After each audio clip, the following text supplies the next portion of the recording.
In a bid to raise funds for charity, several CEOs are taking part in a sleep out on the Mandela Bridge. This event aims to raise awareness and funds for the homeless. Each CEO is required to bring a book which will be distributed to disadvantaged schools. Theresa Taylor is at the Mandela Bridge in Braamfontein. I imagine the temperatures are starting to drop, Theresa. It's been a very cold week indeed in Johannesburg. What do those CEOs have to look forward to tonight?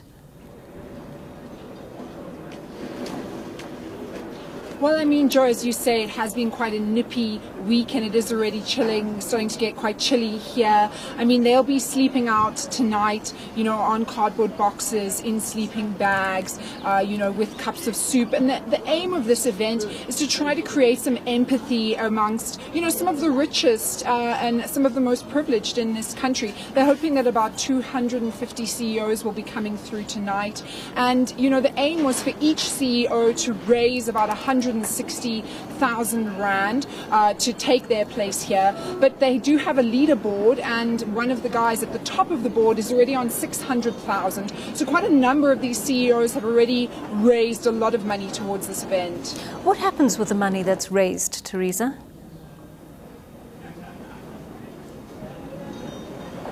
Well, as you say, Joe, I mean, the goal of this is to campaign against homelessness. Now, what they've decided to do this year, last year was the first year of this event, where they raised about 26 million Rand. Now, what they say they're going to try to do this year is to tackle homelessness from the perspective of education. So they aren't actually going onto the streets to work with the homeless or work with charities that work with the homeless, but rather to work with organizations that engage in education for children, in the hope that if people are provided with better opportunities, then some of the causes for homelessness will be removed, and that in generations to come we won't be having this mass problem as we do, because it's estimated that in Johannesburg alone there are about 6,000 people every night who sleep out in these freezing conditions throughout winter.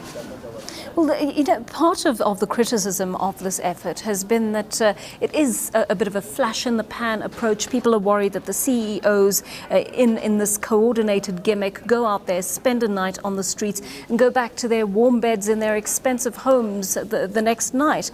Is it to be seen in that spirit, or is there a meaning other than that we should be extracting from it?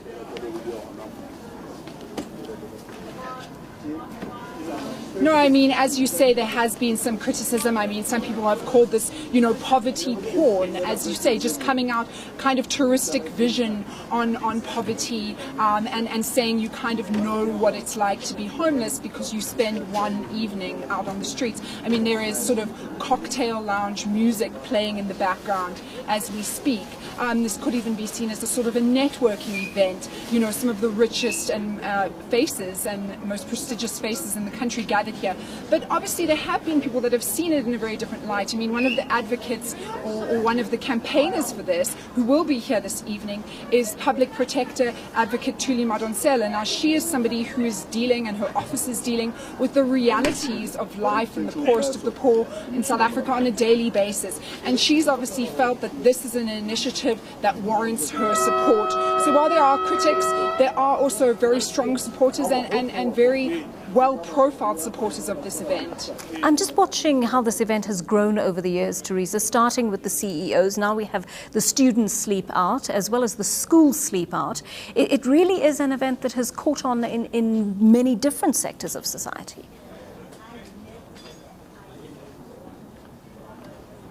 Yes, I mean, this is an event that takes place in different parts of the world, in Australia, in New Zealand, in the UK, and some of the people behind it have said, based on the success in South Africa, they might want to try to make it an even more international thing that's picked up in many, many countries around the world.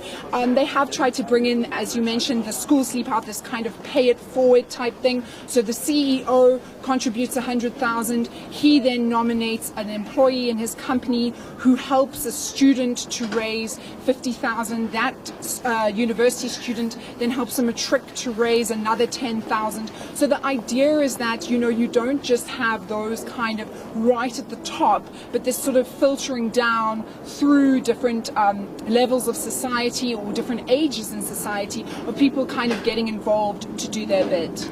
Theresa, thanks so much for putting us in the picture. She is live to us from the Nelson Mandela Bridge, where that CEO SleepOut takes place this evening. We'll check in with her throughout the evening.